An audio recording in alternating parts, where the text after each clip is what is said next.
विजलो जरी आज मी हा माझा अंत नाही, पेटेन उद्या नव्यानं हे सामर्थ्य नाशिवंत नाही, छाटले जरी पंख माझे पुन्हा उडेन मी, अडवीन मजला कोणतीही अशी भिंत नाही, अशी भिंत नाही. त्याच्या वेगाला अडवायला कोणी तयार नाही, त्याच्या समोर खेळायला कोणी तयार नाही. आणि आज त्यानं ज्या आठणीची गोलंदाजी केली आहे ना, सगळ्याच प्रेक्षकांची मनं जिंकली.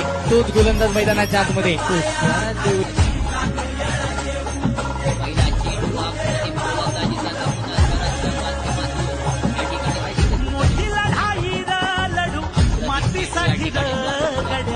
मनगटाचं जोड लहान